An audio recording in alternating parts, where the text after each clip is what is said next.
ากมีแฟนโอ้อยากมีแฟนโสดแท้บ่โสดแท้บ่แม่นมีลูกมีผัวมาก่อนบ่แม่นบ่เคยมีโดยคนไทย คนอเมริกา คนยุโรปเจ้าเลือกอยู่บ่เหลือเหลืออยู่ขอแต่คนจริงใจก็พอน้องเพิ่นก็ดูมั่นขยันเนาะขายเกิบขายบางเทื่อก็ขายกระเป๋าก ระเป๋าแต่ก่อนเคยขายเฝอสุขสบายดีพ่อแม่พี่น้องนะครับผมมื้อนี้บ่าวเดชนครพนมนะครับผมกับสาวลาวนะครับผมสิมานะครับผมเปิดใจสาวลาวคนหนึ่งนะครับผมพี่น้องนะครับผมสวยและก็กตัญญูเด้อพี่น้องเด้อก่อนชมอย่าลืมฝากกดติดตามกดไลค์กดแชร์นะครับเป็นกำลังใจให้บ่าวเดชนครพนมด้วยนะครับมื้อนี้นะครับผมมาพบพ้อกับสาวงามผู้หนึ่งนะครับผมสวยแต่ยากจนนะครับผมตอนนี้อยู่หน้าเฮือนเพิ่นแล้วนะครับผมบอกให้เพิ่นแต่งตัวท่านะครับผมเดี๋ยวเขาสิเข้าไปเบิ่งเด้อพี่น้องเด้อว่าสิเป็นผู้ใดเนาะเบิ่งงามมาดูน้องคนนี้น่ะเป็นนิสัยน้องคนนี้นะครับผมเป็นแม่ค้าอยู่ตลาดบาวเดชเคยถ่ายหลายเทื่อแล้วแต่ยังบ่เคยถ่ายเป็นตัวรักจากเทื่อนะครับผมเป็นกิจลักษณะอันนี้ถ้าถ่ายทำชีวิตจริงนะครับผมปันล่อท่านะครับผมเพื่อนวางเพื่อนยุดงานจังสีได้มาถ่ายเฮือนน้องคนนี้นะครับผมเป็นแม่ค้านะครับอยู่ตลาดสดขายเกิบขายรองเท้าตอนนี้นะครับผมอยู่ตลาดท่าแค่ลัก2ลัก3พุ่นเลยเด้อพี่น้องเด้อบาวเดชกะมีโอกาสนะครับผมเพราะว่าน้องเพื่อนยุดนะครับผมแต่ละมื้อแต่ละเวียนเพื่อนทำงานเงินเดือน2 ล้านกีบนะครับผมประมาณ 3,000 บาทนะครับผมเพื่อนอยากมาเปิดใจเพราะว่าเพื่อนบ่ไหวแล้วเพื่อนทุกข์เพื่อนยากหาเงินเลี้ยงครอบครัวบ่ไหวนะครับผม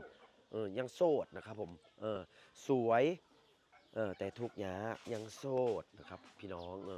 เปิดใจครั้งแรกนะครับผมครั้งแรกนะครับผมถ้าลงคลิปไปนี่ให้ฟ้าวมาหาเพื่อนนะครับผมหรือว่าถามบาวเดชนครพนมใดบาวเดชพามาใดนะครับผมเพื่อนพร้อมนะครับผมคุยนะครับผมผู้บ่าวฝั่งไทยหรือว่าฝั่งลาวอเมริกายุโรปหรือว่าอยากช่วยเหลือเพื่อนก็ติดต่อมาหาบาวเดชได้เขาสิไปเฮือนซานเพื่อนนะครับผมไปเบิ่งเนาะไปนี่แหละสภาพเฮือนเพื่อนเด้อพี่น้องเด้อสบายดีน้องล่าอยู่บ่อยู่อยู่บ่อยู่สบายดีสบายดีสบายดี FC ท่านผู้ชมทุกคนเด้อพี่น้องเด้อป้าคนงามแท้สวยงามเด้อพี่น้องเด้อน้องล่าได้ข่าวว่าอยากเปิดใจมื้อนี้บ่โดยโอ้เดี๋ยวให้เบาเด้จะเฮ็ดหยังอยู่ตอนนี้นะกำลังช่วยข้าว กำลังช่วยข้าวสินึ่งข้าวเนาะโดยโอ้ดุมั่นอีหลีพี่น้องนะครับผมอันนี้บ่เฮือนเจ้าน้องโดยแม่นแล้วเจ้าเฮ็ดเวียกอยู่ไสอยู่ตลาดหลัก3อยู่ตลาดหลัก3อยู่ตลาดใดก็ตลาดหลัก3โอ้ตลาดหลัก3เนาะเฮ็ดเวียกหยังอีหล่าเอ้ยขายเกิบขายเกิบเป็นลูกจ้างกับเจ้าโอ้เป็นลูกจ้างข้าเจ้าเพิ่นโดยวันนี้ได้เดือนละ2 ล้านกีบเนาะเขาถามมื้อนั้นประมาณ 3,000 บาทพี่น้องเอ้ยเดี๋ยวให้น้องใส่ข้าวพร้อมข้าวนี่พร้อมใส่แล้วบ่เอาไหมใส่ก่อนอีหล่ะป้าอันนี้เวียกเฮือนเวียกซานเจ้าบ่ล่ะโดยโอ้เราชื่อล่าน้อยแม่นบ่โดยโอ้นามสกุลหยังโพไซลานนท์โพไซลานนท์โอ้เสื้อสายมาแต่สายคนลาวนี่บ่เสื้อสายคนไทยฮะพ่อเป็นคนไทยพ่อเป็นคนไทยอ๋อแม่เป็น ผู้ไทยผู้ไทยโอ้ผู้ไทยเนาะเสือผู้ไทยพี่น้องเอ้ยผู้ไทยในประหยัดมัธยัสถ์นะครับผมอดออมแล้วก็อดทนเด้อน้องเพิ่นช่วยข้าวเอ้าเอานั่งเบิ่งจากข่าวพี่น้องกินข้าวเหนียวบ่อยล่ะโดยโอ้พี่น้องเพิ่นกินข้าวเหนียวนะครับผมนึ่งข้าวนึ่งน้ำท่านี่ให้พ่อให้แม่พ่อแม่ยังอยู่บ่ยังอยู่เฮือนอยู่ศาลจักคนนี่ล่ะ4 คน4 คนเนาะน้องเป็นคนที่ไหนคนที่ล่าสุดท้ายคนสุดท้ายโอ้คนสุดท้ายเนาะตอนนี้น้องลานะครับผมซอยข้าวซอยน้ำเนาะตอนนี้เวลานะครับผมประมาณ4:16 นาฬิกานะครับผมน้องเพิ่นก็ดูมั่นขยันเนาะขายเกิบขายบางเทื่อก็ขายกระเป๋าแต่ก่อนเคยขายเฝอเฮ็ดเวียกจากงานแล้วเนี่ยหลายทำอิฐขายข้าวจี้ต่อมาขายเฝอมื้อนั้นถ้าไปเห็นอยู่ตลาดหลักซาวเจ้าขายหยังขนมบ่ขายขนมทอดน้ำเอื้อยโอ้ขนมทอดเวลางานกินเจียงแล้วจะขึ้นทุกปีโอ้จะขึ้นทุกปีเห็นกันเลยเนาะเฮาเนาะเบาเดชเห็นมาเป็นปีเลยได้พี่น้องเอ้ยรู้จักเราเป็นปีแล้วนะครับผมรู้จักมักจี้กันนิดดีมากเลยนะครับผมน้องเป็นคนดีอัธยาศัยดีนิสัยดียิ้มดีอันนี้นะ บ่าวเดชรับรองนะครับผมเพราะว่าพบพอน้องเพิ่นหลายเทื่อแล้วบ่ได้แม่นว่าหากระเจอมื้อนี้มาทายมื้อนี้ดูใจทดสอบกันมาแล้วนะครับผมบ่าวเดชบ่ได้ทายคนทั่วทีปเด้อท่านผู้ชมนะครับผมมื้อนี้เพิ่นสายข้าวอยู่นะครับผมดีๆกินข้าวเหนียวเนาะน้องเนาะ โดยข้าวเหนียว เอ้าสายข้าวแล้วเฮาจะไปนั่งลมกันอยู่ห่มเนาะ โดย คนกตัญญูเรื่องข้าวเรื่องน้ำก็เป็นนี่สุดยอดเลยนะบ่ได้มานั่งเล่นเกมอยู่ในเฮือนซื่อๆแบ่งสรรเวลาปันส่วนดีมากเลยครับผมไปล่ะเก็บเครื่องเก็บของแล้วเฮาไปนั่งคุยกันล่มกันเนาะ โดย เกลือเป็ดเกลือไก่ไปพี่น้องนะครับผมอย่าลืมกดแชร์เป็นกำลังใจให้น้องล่านะครับผมเพื่อนทุกข์เพื่อนยาไซถ่านหรือไซไฟอันฟืน ใส่ท่าน ไซถ่านอย่ามันควันแหงเนาะ โดย อันนี้บ่เฮือนซานน้องนะ โดยแม่ โอ้ แล้ว ห้องน้ำห้องในพาไปเบิ่งหนู หน้าห้องน้ำวะ เอาไว้ครับ โอ้แบบธรรมดาบานๆพี่น้องเอ้ย กินหน่อย ก็บ่ถือว่ารวยนะครับผมพอได้อยู่ได้ใสเนาะน้องหล่าเนาะ ซื้อ อืม บ่ได้เฮ็ดนาบ่ โอ้บ่มีนาได้ซื้อ ซื้อก ระสอบเดือนนึงได้เท่าไหร่ กระสอบ1,800,000ปลายบ่ 80 บาทได้จักมื้อ ได้2เดือนบ่ ได้2เดือนโอ้มันหลายน้อยคน น้อยคน โอ้ กิน ย บ่ ก็ตัว หลา น้อยนำ โดย เป็นตาแพงเนาะ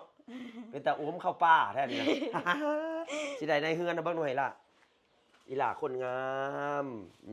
แล้วหน้าหักพี่น้องเอ้ยมันสบายดีพ่ออีพ่อก็ป่วยเนาะ ย่างบ่ได้ โอ้ย่างบ่ได้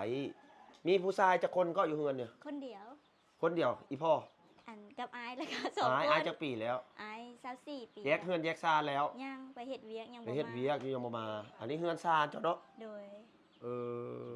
ทุกข์เด้อครับพี่น้องโอ้แม่นยากจนเบิ่งเด้อพี่น้องเด้อเฮือนซานก็บ่ได้ทราบบ่ได้หยังเนาะบ่มีเงินประมาณนั้นนะครับ พี่น้องย่างไปเบิ่งน้ำพุ่นเนาะโอ้อีแม่สบายดีดีอีแม่นั่งรอท่ามาสัมภาษณ์ลูกสาวหน่อยเด้อยังโสดแท้หวะโสดดีๆเนาะ เกือบลูกไปใส่ ไปเอาไปนั่งทางพุ้นบัดดิยามค่ำยามแรงนะครับผมรู้จักเวียกรู้จักงานนะครับผมเกลือเป็ดเกลือไก่เนาะน้องหล่าเนาะ เลย เอาดิเอาพักเอาหญ้านะครับผมให้เป็ดเนาะ แม่ยืนใส่เป็ดอ่ะเป็ดหลายตัวกิ๊บ อันนี้เอิญยังนี่นะ เอิ้นเป็ด เอิญเป็ด กิ๊บ กิ๊บ มันบอกมาแม่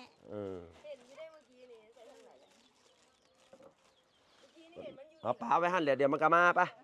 ไปนั่งสัมภาษณ์ก็จะข่าวเด้อมาน้องสาวขอทราบชื่อหน่อยเด้อ เลย ชื่อว่าใด สวัสดีค่อยซื้อนางหลาน้อยนามสกุลโพไซลานนท์อายุ19 ปี 19 ปี คือตัวน้อยเป็นตะแพงแท้ หัวใหญ่น้ำมู หัวใหญ่น้ำมู เลย ยักษ์ทราบส่วนสูงน้ำหนักแน่ น้ำหนักน้ำหนัก39 39 เลย ส่วนสูง ส่วนสูง143 143 คนน้อยเนาะ เลย กำลังเป็นตะแพงพี่น้องเอ้ยนะครับผมก็น่าฮักอีกแบบหนึ่งนะครับผมพี่น้อง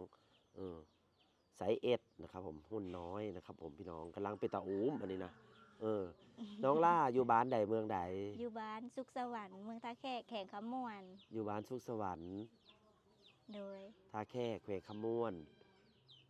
อยู่เฮือนอยู่ซานนำกันจักคน 4 คน 4 คนมีไผ่แน่ มีพ่อมีแม่มีอายแล้วก็มีน้อง มีพ่อมีแม่มีอายแล้วก็น้องตอนนี้อยู่เฮือนนี่ยังครบบ่ที่พ่อแม่อายน้องนี่นะ ยังครบ ยังครบบ่ได้แยกเฮือนบ่ได้แยกซานบ่ เดี๋ยวมีแต่เอื้อย มีแต่เอื้อยไปอยู่ไส อยู่หลักเศร้า อ๋ออยู่ลักซาวที่เขาเจอกันมื้อนั้น โดย อันนั้น แม่ คือพี่สาว แม่น โอ้เจ้าไปเฮ็ดหยังอยู่ลักซาวมื้อนั้นนะ อยู่ไปขายเครื่องบุญกินเจียง ไปเฮ็ดเครื่องกินเจียง เจ้าคือบ่ได้ผู้บ่าวนํเพิ่นอยู่การกินเจียง ว่าได้เลยว่าได้จีบเขาว่าจีบเอา เขาบ่มาจีบเอา เด้อ โอ้เอาอยากถามเนี่ยมื้อนี้มาเปิดใจเพราะว่าหยัง เพราะว่า อยากมีแฟน โอ้อยากมีแฟนโสดแท้บ่ โสดแท้ บ่แม่นมีลูกมีผัวมาก่อน บ่แม่น บ่เคยมี โดย โอ้เว้าจริง จริง ๆล้านเปอร์เซ็นต์ ล้าน100 ล้านเปอร์เซ็นต์ 100 ล้าน เป็นแต่เพลงคนใส่ซื่อพี่น้องเอ้ยเด็กน้อยบ้านนอกบ้านนานี่แหละครับผม ถ้าเปิดใจไปแล้วโด่งดังไปแล้วคนไทย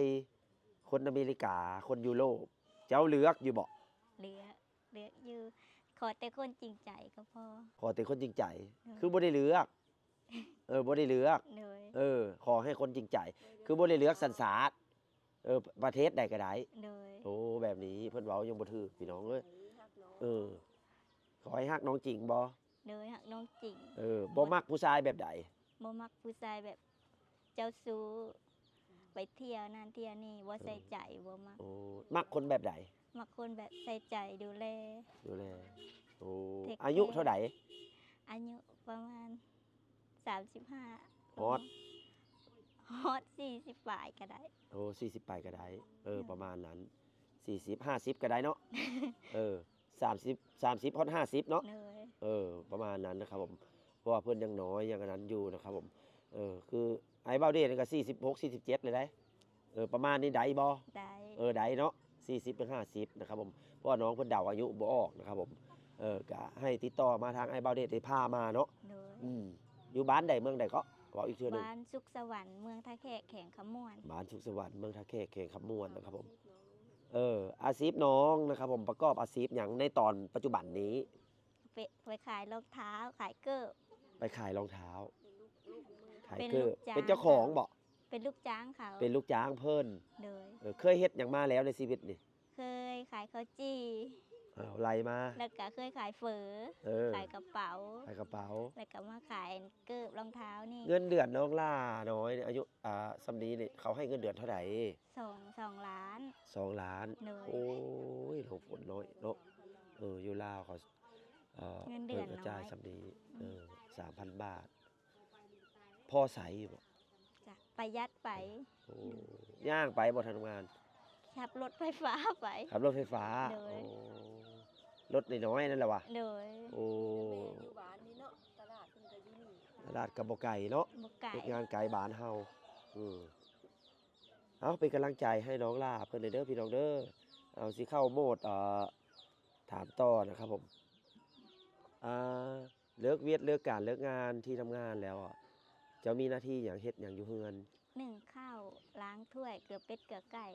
แต่งอยู่แต่งกินเป็น โด บ่ ยเป็น เฮ็ดหยังกินเป็น เฮ็ดลาบซีนแกงหน่อไม้ ลาบซีนแกงหน่อไม้ โดยตับมะฮุ่ง เฮ็ดเป็นหมด โดย เด้อ เป็นหมด พี่น้องเด้อมีให้มีนาอยู่บ่เฮ็ดนาอยู่บ่ บ่ได้เฮ็ดบ่มีนา บ่มีนาจักให้ โดย เอ้าเฮ็ดได้สิได้ข้าวกิน ซื้อเอา ซื้อเอา โดย โอ้น้องฝนทุกข์แฮงได้นี่นะอีกผู้หนึงนะครับผมที่บ่มีให้มีนาเฮือนซ่านนี่เฮือนของหลวงหรือของตัวเอง เงินของตัวเอง เฮือนของตัวเอง ของแม่ ของแม่ที่เฮาเบิ่งนี่ได้ ของพ่อของแม่ เฮือน สร้าง กับเก่า โดย ๆพี่น้องเอ้ย ยังสร้างบ่แล้ว ยังสร้างบ่แล้วหลายปีแล้วเนาะน้องเพิ่นก็อายุ19แล้วพี่น้องเอ้ยสร้างเฮือนยังบ่ได้แล้วเนี่ยขาดผู้บ่าวขาดผัวเนาะแปลเป็นอันนี้ก็ดี เก็บเองบ่รู้ว่าปั่นพ่อปั่นแม่นำ ปั่นพ่อปั่นแม่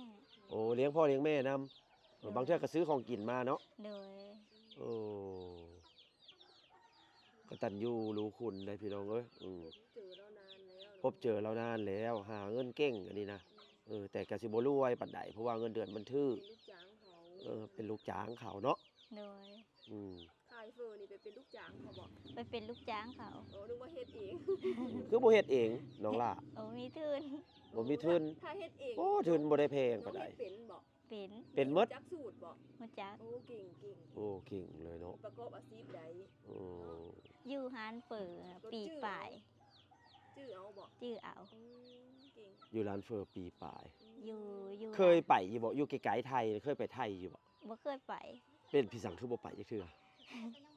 แต่แค่ยังบ่ได้ทั่วซ้ โอ้ ำเฮ็ดแต่เวียกเด้ เฮ็ดแต่ บ่ เวี มี ยก เวลาไป เป็นคนบ่ขี้ดื้อนี่เนาะ โดย บ่เคยไปเที่ยวใส่จักเทื่อ ตามงานนี่เคยไปอยู่บ่ บ่เคยไป มีแต่ไปขายเครื่อง มีแต่เฮ็ดเวียกอย่างเดียว โอ้ แบบงานบุญไม่หยัง โอ้ไผได้นี่โชคดีได้นี่นะแต่เขาบ่เห็นเราซื่อๆน้องฝน เห็น สร้างเผือกอยู่ในอันลึกลับอันนี้นะบ่มีไผเห็นอันนี้แหละ แต่น้องก็ยังบ่กล้ายานเขาบ่ แม่น โดยยัน ยัน เขา เขา บ่ ตัว ลงยันเขาหับครอบครัวเฮาบ่ได้เด้ เป็นหยังเอ้อ น้องทุก ครอบครัวเขา ข์ ทุกข์เขายาก โดย โอ้เป็นหยังผู้บ่าวจะบ่มาลม บ่ฮู้แหละ โอ้ติทุกข์นี่บ่เนาะ ติเอาตุ บ่อยากร่วมชีวิตถ้าเกิดผู้บ่าวฟังไทยเด้ถ้าเพิ่นข้ามมาติดต่อทางบ่าวเดชเจ้าสิรับบ่ฟังไทย ครับถ้าคนจริงจัง มักแพงเฮาแบบนี้นะ เห็นออกคลิปไปแล้วมันดังอะนะ และได้ ดูแลเฮาเนาะเอาไปเลี้ยงซุปเลี้ยงได้เนาะดูแลเฮาฮักครอบครัวเฮา หา เลย ครอบ ได้ ครัวเฮาเนาะเจ้านี่ก็ใหญ่แล้ว19 ปีแล้วพี่น้องเอ้ย ใหญ่แล้ว ยังบ่มีครอบครัวนี่ก็ถือว่าลำบากได้สู้ตามลำพังนี่นะเหงาได้แม่นบ่เหงาบ่ลิ้นแต่โทรศัพท์นั่นแหละเนาะกลางค่ำกลางคืนมามันเหงาเด้ เลย เห็นเราโพสต์แล้วก็เหงานะครับ พี่น้อง ไปจ้างเขาอันไปจักโมงเขาจักโมง ทำงานจักโมงเขาจักโมง ไป5:30 5:30ตอนเช้าหั่นน่ะ โอ้ก็ตีห้า ป้าตี 5:30บัดนี้เลิกเวียกเท่าใดบัดนี้จักโมงครับ เลิกเวียก2:00 2 โมงตี ถ้า ห้า มี 2 โมงแรงบ่าย 2 โดย ถ้ามี โอ้ อันปัดหารก็ได้ปัดหารก็มาค่ำมา3:00 4:00 โอ้ถ้าได้ปัดได้กวาดได้ ตื่น เก็ แต่ บ เช้าตื่นแต่4:00พุ่น โอ้ นึ่งข้าว มัน นึ่ง บ่แม่นเด็ก น้ำ น้อยแล้วนี่ฮะเกินวัยแล้วเจ้านี่เนาะ โด ไป ย บอก เมื่อย เมื่อยก็เฮ็ดได้เขาทุกข์ เมื่อย เนาะ ต้องสู้ เอาจนอ๋อจะได้บ่าวเดชสิรับไปเลี้ยงซะดอกนี่พี่น้องเผาติดต่อมาเด้อใครอยากเป็นคู่เป็นสามีอยากได้คู่ชีวิตแบบทนลำบากได้แบบน้องล่าน้อยนี่ครับผมก็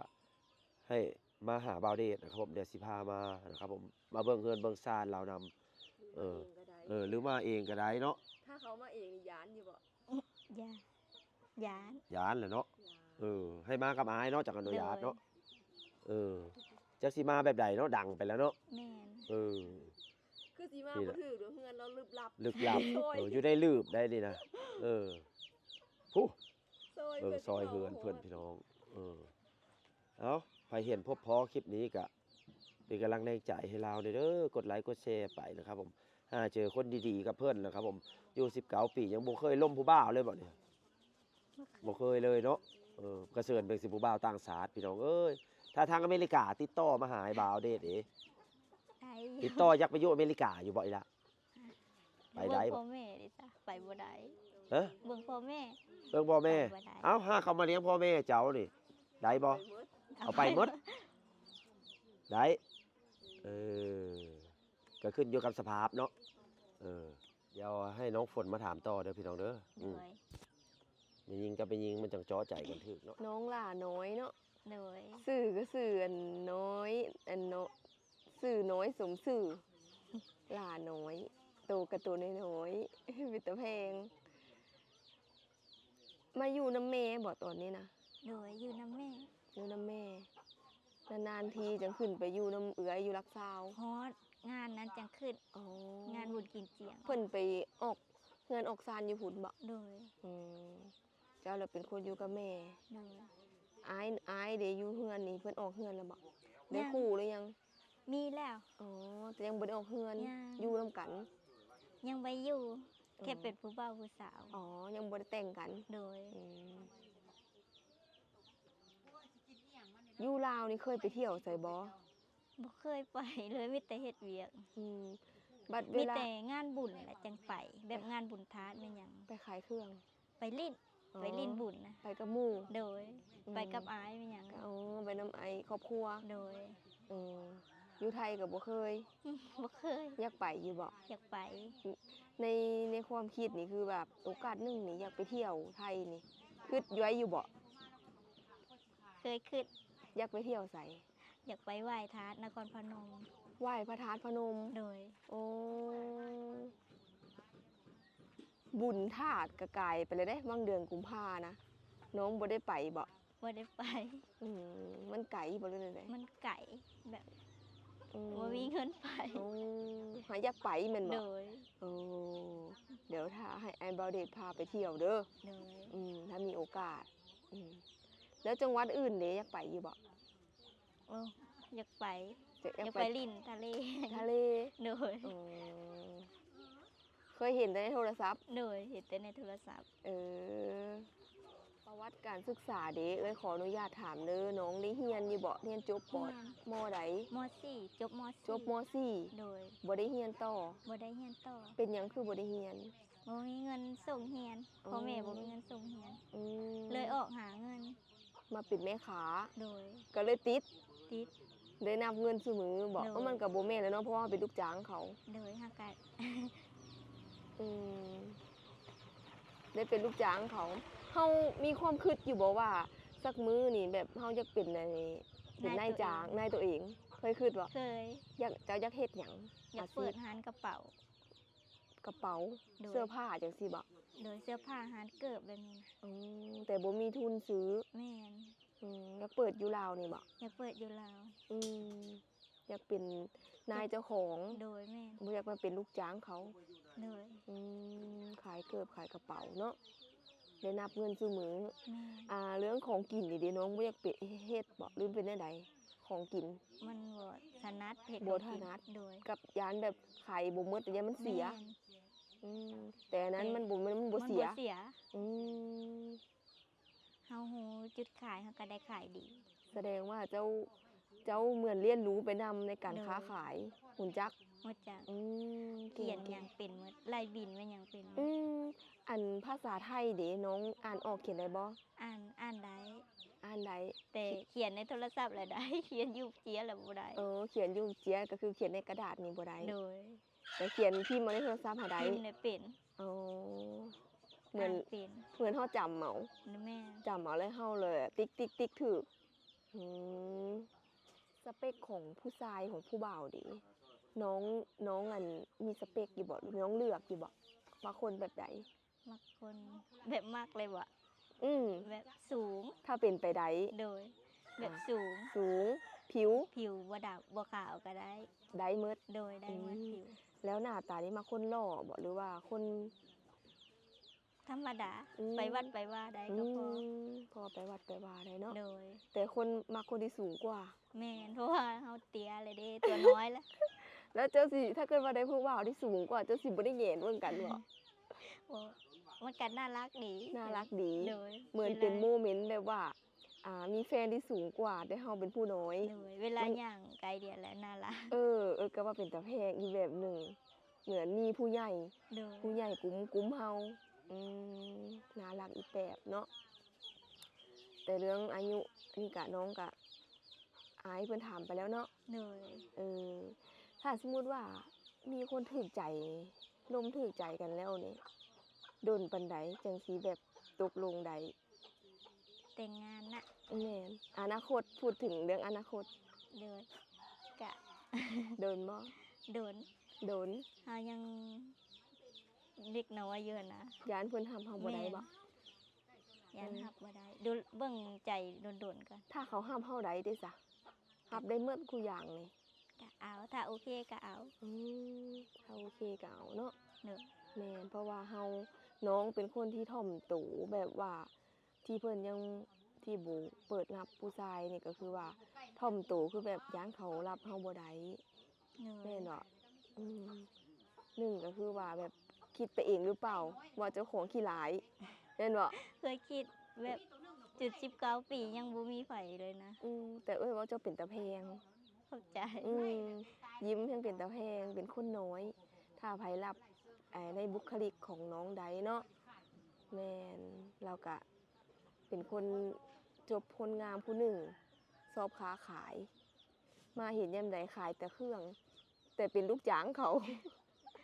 อยากเป็นนายตัวเอง เดี๋ยวให้ไอเดทเปิดร้านเด้อ แล้วละน้องไปเป็นลูกจ้างให้เราสิรับ ให้เป็นนายจ้างเลยก็ได้คิดเงินไล่เงินเขียนบินเป็นหมด โอ้เฮงงามเบิ่งบาทนี้เฮงงามพี่น้องเอ้ยน้องหล่าคนงามเฮานะครับผมผู้บ่าวเห็นรับรองทางไทยทางอเมริกาผู้ทางลาวเพิ่นโมจีบเดี๋ยวสิเอาผู้บ่าวฝั่งไทยมาจีบเอาบ่ เอา ครับผมบ่ได้รังเกียจเนาะ ถ้า เป็นฝั่งไทย ถ้าฝรั่งนี่เด้บอกคุยได้อยู่บ่ บ่ได้ ย้าน ยานเพิ่นยานฝรั่งเว้าภาษาบ่เป็นเอื้อยก็ยานคือกันได้เพราะเว้าบ่เป็นภาษา ย้านตัวใหญ่ย้านตัวใหญ่ อืม เออ คุยบ่รู้เรื่องเลยยานลมบ่เข้าใจกันเนาะ ขอแค่คนไทยนี่ก็ขอแค่ร่วมให้เข้าใจกันก็พอเนาะ โดย เรื่องอาหารไทยเด้น้องมักอาหารเนี่ยมักกินหยัง อาหารไทย อยากอยู่บ่ ย่า เคยกินหยังอยู่บ่อยู่ลาวนี่ เครื่องทะเลกินบ่ได้ สุด นะ เป็นหยัง แพ้ อ้อ เอ้าแพ้กุ้งมั้ง กุ้ง กินแล้วมันเป็นอะไรลักษณะแพ้ ฝืนหายใจบ่ออก โอ้ โอ้เป็นโรคภูมิแพ้แพ้อาหารทะเล แสดงว่ากินได้แต่เนื้อกับศีล โอ้ โอ้บ่เปลืองจ้ะบ่เปลือง แม่น ไปกินหมูกระทะนี่บ่เปลืองเลยแล้วกินของทะเลบ่ได้ แม่น อืม เบียร์ยังกินบ่ได้ กินบ่ได้กินเหล้ากินเบียร์บ่นี่นะ กิน เป็ แล้ว น ผื่นขึ้น พื้นขึ้น กินบ่ได้ เฮ็ดได้เนาะไอ้เว้าสิเอาผู้บ่าวมามอมเอาอยู่นี่ รุ่นนี้บ่ต้องมอมเนาะถ้าถึกใจไปเลย คุยโนม่วนเด้อพี่น้องเด้อให้น้องเรายิ้มสดใสได้จักหน่อยชีวิตมาทั้งวันนี่ก็ทุกข์มาพอแหงแหล้วเนาะน้องเนาะ โดย แม่ สักมื้ นี่ อเขาต้อง แม่น้อ ได้ ง คู่ครองดี แม่น้องอายุเท่าใด แม่น้องอายุ56 ปี ก็ยังบ่ได้อันแก่เนาะ ๆถือว่าแก่อยู่ได้56วันนี้ แก่แต่ว่าเห็น 60 เห็น มันเท่าวัย เห็นแล้วเรายังแข็งแรงยังย่าง พ่อ ได้ น่ะย่างบ่ได้บ่ แม่พ่อย่างบ่ได้ พ่อพิการเด้อพี่น้องเด้อขาดเสาหลักไปมีแต่อายผู้เดียวเนาะอายก็ยังบ่มีเมีย มีแต่ผู้สาว มีแต่ผู้สาวบ่มีเงินแต่งเขาหั่นล่ะยังทุกข์อยู่ อื นะครับ ม ผมผู้ชายนี่ให้ค่าดองหลายเด้ค่าเบี้ยค่าหันค่านี่เนาะค่าคำนำ แม่ แต่บ้านเจ้านี่ก็ผู้ชายถ้าบ่มีเงินค่าดองเนี่ยก็คือสิบ่ได้เมียดอกก็อยู่กันไปคบล่มกันไปนี่แหละเนาะเออ อืม แต่เจ้านี่ยังบ่มีผู้ใดมาลมมาจีบเลยโอ้ไปไต่ตนลาว เฮ็ดแต่เวียก็เลย เฮ็ด บ่ แต่เวียก บ่สนใจหรือเปล่า บ่มีเวลาให้ บ่ เขา มีเวลาลง มีคนเซลอยู่บ่ มี เออ ใน คน ต งาม ลาด แต่น้องบ่สนใจ แม่นมันยังบ่ตรง ยังบ่ตรงสเปค ยังบ่ตรงสเปค บ่ฮู้จักเข้าสิเข้ามาในใดใน โอ้ ชีวิตนี้ ถ้ามากับไอเดทนี่เปิดรับรับเนาะโอเคครับผมเอาฟังไว้นะครับผมไผ FC บาวเดทก็เพิ่นเปิดใจเทื่อแรกที่ท่ายนี่ครั้งแรกบ่เคยท่ายกับไผมาก่อนส่วนมากมีแต่เข้ากองไอ้บาวเดทเนาะ พอมีใครเห็น กับลุงปีเตอร์เนาะสองคนเท่านี้ จักอยู่ว่าลุงปีเตอร์นะ มาประ มากับ จำ อ้าย ใน นะ ตลาด มื้อนั้นน่ะ แต่เราบ่ได้ถ่ายน้อง แม่น อืม นั่นแหละน้องเพิ่นกับคนคบคนงามบาวเดทก็การันตีได้เลยถึงความน่ารักนะครับผมเพราะว่าพบพอกันบ่อยๆนะครับผม ถ้า พี่น้ ไผ อง อยากพอเราตัวจริงๆก็อยู่ตลาด อืม รักษา รักสามตลาดใหญ่ที่สุดอยู่ท่าแขก แต่จะไปจวาดลาวทุทิพย์ได้เรามาคุยกันเลยพี่น้องเอ้ย ย่าน คนขี้ยานเท่าใดนี่นะมาหาบาวเดทคือก้อนเดี๋ยวสิพามาดอกเนาะน้องล่ะ เด้อ ยิ้มงามๆให้ท่านผู้ชมเบิ่งดู จังหน่อยไปว่าโอ้ยอัน FC โอ้ยไปเห็นแล้วน้องหลาอยู่ตลาดนะคุยนํกับบ่คุยนํแบบว่าได้ อืมน้องก็ทำมาโลโลเลเพิ่นก็ยานเนาะ ย่า แม่ เฮ็ดอยู่เฮ็ดกินถามเพิ่นละบ่เฮ็ดหยังเป็นแน่ เฮ็ดลาบซีนตำบักหุ่งแล้วก็ แกงหน่อไม้ เป็น เป็น มื้อหน้าแกงเอามาให้อ้ายกินหน่อยเด้ออ้ายสิซื้อเครื่องมาต้มมีส่วนมากอันข้าวแรงข้าวเสานี่เจ้ากินหยังข้าวเสาเอ้า กินอยู่ตลาดน่ะ กินอยู่ตลาด กินจ้ามกินหยังกินปิ้ง แล้วก็แล้ว โดย ตอนเที่ยง ตอนเที่ยงก็กินมี กินมีตอนแรง ตอนแรกก็กินอันแกงน้ำหมอกน้ำไม้ไป เป็นน้ำมองน้ำไหมบ่ได้กินข้าวเจ้ากินข้าวเหนียว กิน เนาะ ข้าวเหนียว โอ้ใส่เงินมื้อหนึงนี่จักกีบ มื้อหนึงวะ อืม 20,000 3,000 30 บาท จ่ายแต่ละมื้อจ่ายค่ารถค่าห้องน้ำหั้นนะ ประหยัดสุดแล้ว ประหยัด อืม ไปใจอยู่ตลาด 20,000พี่น้อง20,00030 บาท เดือนหนึงก็600เนาะ เงินลาว มื้อละ แสน 30 เดือนหนึงโอ้พันพุ่นแหละเนาะ900พุ่นแหละเนาะ อืม มื้อละ30 10มื้อก็300 บางมือก็บ่ได้ใส่ 900 มา อ่า มื้อ เป็นพัน อืม พันนั่นแหละค่าใช้จ่ายเดือนหนึงก็ อืม แสดงว่าเจ้าสิได้เก็บประมาณ 1,500 ถึง 2,000 เนาะประมาณนั้นนะครับผมพี่น้องอ่า เราคิดว่า ใจ เจ้า น้อย อันขายเครื่องอยู่ตลาดน่ะคิดว่ารวยอ่ะได้ คิดว่าเป็นเจ้าของร้านได้ตะกี้น่ะ คิด เป็น ว่า ลู โอ้ ก ย จ้างเขา มาขายแต่เครื่องคิดว่าโอ้เราคือสิรวยแล้วล่ะอัน แม่ ขาย น แต่ของ ไอ้เห็นริ้วไปเลยเป็นเจ้าคือเป็นตะเพสำหรับไอ้ายได้งามได้ถ้าไอ้ายบ่มีเมียก็ผู้หนึงแหละไอ้ายสิไปจีบเอา บังเอิญมีเมียแล้วก็โอ้ยให้ผู้อื่นมาจีบแล้วบัดนี้ผ่านสายตาไอ้เบาเดชแล้วเจ้านี่นะเข้าตากรรมการแหละพี่น้องเอ้ยเบาเดชทายมาแต่ละคนนี่ผ ผ่านแน่นอนมีแต่ผู้น่ารักบ่าวเดชการันตีได้เลยเนาะน่ารักแท้งามอยู่บ่เจ้านี่งามอยู่บ่ ธรรมดา ธรรมดาเป็นคนถ่อมเนื้อถ่อมตัวแท้ๆเนาะน้องฝนเนาะ แม่น เออ สมมุติว่ามีโอกาสได้ไปเที่ยวฟังไทยกับไอ้เบาเดชนี่น้องไปนครพนมเนาะบ่ไปไกลดอก เลย เพราะว่าไอ้เบาเดชก็อยู่นครพนม น้องอยากกินหยังอาหารไทย อยากกินไก่ KFC ไก่ KFC แล้วก็ กุ้งปลาหมึกนี่คือสิกินบ่ได้ กินบ่ได้ เพแม่นบ่ เลย แล้วก็อยากกินหยังอีกแน่อาหารตามสั่งเด้ อาหารตามสั่งว่า เคยได้กินอยู่บ่ เคยกิน เคยกินหยัง แกงพวกแกงเขียวหวานมันหยัง โอ้ของไทย เลย พวกผัดไทย พวกอาหาร ผัด ไทย ซีอิ๊ว มัน นี่เคยกินบ่ โอ้ บ่เคยแต่ไก่กินได้ ไหน โดนัทเดอยากอยู่บ่ อยาก เดี๋ยวถ้ามีโอกาสกะสิซื้อมาฝากเด้อ เลย โดนัทฟังไทยแซ่บเด้เฮาเลิกเวียกมาแล้วนี่เฮามาเฮือนกินข้าวกินน้ำอาบน้ำอาบในแล้วนี่น้องนอนประมาณจักโมง 8 โมง 8 โมงก็คือน อน 2 ทุ่ม โดย2 นอน ทุ่ม นอนแล้ว เพื่อสิได้ตื่นแต่เช้าเนาะ ตื่นแต่เช้า ตื่นมาแต่ตี4ตี5ป้าขี่รถจัดรถจักรยานไฟฟ้า เลย ไปเตรียมเครื่องอยู่ตลาด เลย เบอร์ไหนเสื้อผ้าจะเอาเบอร์ไหน ไซส์เอส ไซส์ S เลย L เท่าใด แอลบ่ได้แทก L บ่ได้แท้ เลย ประมาณ26บ่L ไซ เจ้า ส์เอสนั่นแหละ แม่ ไซส์เอส ไซส์ S นั่นแหละ พี่น้อง เสื้อกับเบอร์น้อย เสื้อ สุด ผ้ามีพอใส่อยู่บ่ถามเพิ่นน้องฝน มีเสื้อผ้าได้ใส่อยู่บ่ มีอยู่แต่บ่งาม บ่งาม เลย คือเสื้อผ้าเก่า เก่าบ่ได้ซื้อ เฮาบ่ได้ซื้อ เลย เพราะว่าเฮาบ่มีเงินบ่เลยใด แม่บ่มีเงิน อยากได้อยู่บ่ อยากได้ ม อยากได้สุดงาม ชุดงามถ้ามีเสื้อผ้าก็เดี๋ยวสิมี FC ถ้าส่งมาให้ก็เดี๋ยวสิเอามาให้เด้อ ๆเลย ถ้ามีกับของเอื้อยนำแหละบ่รังเกียจแล้วว่าเสื้อผ้าเก่า บ่รังเกียจนุ่งได้ นุ่งได้เนาะเสื้อผ้าตัวหนึ่งกะราคากะแสนปลายกะ100-200แม่นบ่ เลย 100-200 บาท ก็อยากได้อยู่แต่ว่ายามจำเป็นจึงซื้อยามบุญยามงานจึงซื้อนะเงินบ่หลาย บ่จำเป็นเฮากะ บ่ บ่ ซื้ ซื้ อ อ เก็บเงินไว้ซื้อแนวอื่น ซื้อแนวกินมาหยัง อยู่บ้านนี่มีงานประจำงานบุญประจำปีหยังแน่ มีบุญทาสเมืองเก่า บุญทาสเมืองเก่า แล้วก็บุญทรงเฮือ บุญทรงเฮือก็ประมาณวันที่เท่าใด บุญทาสและเดือน3บ่ มันไก่มาแล้วบ่ กายแล้วแล้ว ไปขายเครื่องอยู่บ่ บ่ได้ไปขายไปลิ้น แต่บุญทรงเฮือนี่หั่น เดือน11 ก็ซ้ำกันกับอยู่ไทย โด เนาะ ยแม่น ซึ่งกับนครพนมเพราะว่าฝั่งลาวเพิ่นก็มีงาน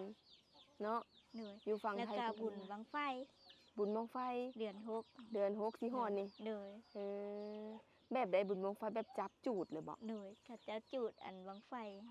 จับเลย จับติกระจูด จอดจูดขึ้นเลยอ่ะ โดย บ่ย้านบ่ไปเบิ่ง ยาน คือเพิ่นเฮ็ดแนวนี้เนาะ โดย ประเพณีเพิ่นแบบเพิ่นสิแบบสิจุดบังไฟนี่เพิ่นสิจับเนาะจับคุม โดย หัวลง แล้วก็ถ้าปล่อยเทื่อเดียว ปล่อยทีเดียว เฮาไปเห็นเฮาบ่เคยเห็นเลยละย้านมันแตกใส่ตา ยาน มันเคยแตกอยู่ เค บ่ ย อืมแต่เพิ่นก็จัดทุกปี โด เนาะ ยทุกปี อืมอยู่เฮือนน้องนี่เคยเอาหยังไปขายบ่ เอาเป็ดเอาไก่ที่เลี้ยงไว้ อ๋อเลี้ยงตัวเท่าใด ตัวขายเป็นโล โลเท่าใด โล70เป็ด โลละ70 โดย เฮาไปขายเองหรือว่าไปส่งให้แม่ค้าต่อ ไปส่งให้แม่ค้าต่ออ เพิ่นก็ไปขายประมาณแสนพุ่นแหล้วเนาะ โดย แต่สิบ่ได้หลายดอกน้องฝนเนาะ เฮาคั่วไปเองบ่ เอาไปเป็น เป็น โต ตู เลย เลย โด เพื่อย อะไรจักโตปีหนึงมันได้เท่าปีเดียวเท่านึงพอ ไก่ เพราะว่าไก่ในเฮือนเลี้ยงเองก็น่าสิแบบหมดแล้วก็หมดเลย โดย คือถ้าลูกต่อไปลูกชุดหน้า อืม แม่นบอกพี่น้อง แม่ ก็ท่าลุ้นต่อไปคือ ม ปีนี้ขายหมดแล้วรอดนี้ แล้วก็ ก็ท่าปีหน้า เลี้ยงไหม เลี้ยงไม่บ่ได้ซื้อตัวน้อยๆมาเลี้ยงบอก มันบ่เอง อืม มัน บ่ บ่ ได้ เอ ซื้อง โดย โอ้ให้มันเกลือแล้วก็ตัวแม่มันไข่ ไข่ ไข่แล้วก็ เลี้ย เป็ ง น ไห โต ม เลี้ยงไม่เป็น อืม ปีผู้ได้ไก่บ่ได้มันสิใหญ่ง่าย โดย เจ้าคือบ่ซื้อรับซื้อแบบ ซื้อแล้วไปปิ้งขายเองแบบ โอ้มีเวลาเฮ็ด โอ้ มี เว แต่ ลา ไปเวียน โอ้ ไปบ่ไปขายตำบักหุ่ง ไปบ่ ให้เอาไอ้เบาเดชสิเป็นคน ไอ้สิลงทุนให้เอาบ่ บ่อันน้องหล่านี่ปิ้งไก่ปิ้งตำบักหุ่งให้อาเบาเดชปิ้งไก่วิเชียน ไปบ่ไปบ่ ได้ เออนี่ เรา ไอ้ บ่ สิลงทุนให้ เรา เด้อ เว้าเราตำบักหุ่งแซ่บ ตำบักหุ่งแซ่บแต่ยังบ่เคยกินฝีมือมื้อหน้า พาไอ้กินเด้อตามให้ไอ้กินเด้อเออลองฝีมือแล้วก็ลองแบบสะเลไปจักวักบ่แม่น เจ้า ได้ สิ ใส่ สำบาย ใส่ผงชูรสหลาย ใส่ อัน เป็ นี้ นนัว กินหลายอีบ่เป็งนัว หลาย บ่หยานบ่ ยานนั่นน่ะ เป็นแนวใด ปวดคอ แม่นกินหลายปวดคออยากนอน หูอยู่บ่คือกินซะ เอามันแซ่บ ปวด บ่ เอารถ บ่ถือขนาด รู้อยู่แต่ว่าขาดบ่ได้เพราะว่า ปล่อยรถลงมาเด้อ สิ้นแล้ว เลย อืม ผมกันหล่นกิน หานาน แม่หาย่างบ่ได้ได้ อืม ย้อนกินแป้งนัวหลายเนี่ย บ่ใส่ผัดบ่แซ่บเนาะ เลย อ้าวบัดนี้ ถ้าไอ้บริถ้าเฮ็ดให้เรากินก็ใส่หลายๆ ให้เราย่างบ่ได้ข้าว ใส่ หมอง น้อยแซ่บน้อยใส่หลายแซ่บหลาย อ่านถ้าเฮ็ดให้คนอื่นกินนะใครแน่แต่เฮ็ดให้เจ้าของกินก็เฮาก็ผ่อนลง คือไปเฮ็ดเฟอคือกัน บ่ใส่หลายบ่ หลาย อู้นะ เห็นว่ากินเฟอมาแล้วลอยคอเลย แม่น อืม ใส่เป็นนัวหลาย อืม นี่หัวโปกเวลาน้องฝน ถ้าเฮาเฮ็ดขายก็สิเป็นหยังจังหน่อยย้านเขาติบ่แม่นหยังดอกว่าโอ้ร้านนี้คือบ่แซ่บแท้นะ อืม สุดท้ายนี่ก่อนกลับนะครับผมบาวเดชกับฝากฝังนะครับผมน้องสาวอีกผู้หนึงนะครับผมอายุ19 ปีนะครับผมฝากหักฝากเพลงเพื่อนหน่อยเด้ออยากให้น้องนะครับผมเว้าเองนะครับผมฝากถึง FC นะครับผมทั่วโลกทั่วแดนไก่ใน2บาวเดชนะครับผม เลย ฝากเอ็นดูน้องหักเพลงน้องในเด้อ อีกคนหนึง อีกคนหนึ่ง ฝากเป็นนางเอกในดวงใจของ ของ FC FC หลาย หลายๆคน คน นะครับผม โดย ทั่วโลกเลยนะครับผมฮักเพลงเอาจริงหรือเปล่าผัวนี่นะ ๆเอาจริง เอาจริงเนาะบ่ได้เว้าเล่นเอาสุดท้ายนี้บ่มีหยังหลายนะครับผมขอกล่าวคำว่าสุขสบายดี เลยสวัสดีบ๊ายบาย ฮัลโหลสวัสดีครับ ผมชื่อบ่าวเดชนครพนม จะขอนำพาทุกท่านไปเที่ยวชม ประเพณีวิถีชีวิต เที่ยวรอบไปวันๆมีเธอ มีฉันสบายใจ อะไรที่ทำให้ทุกข์เศร้าหมองใจ ปล่อยว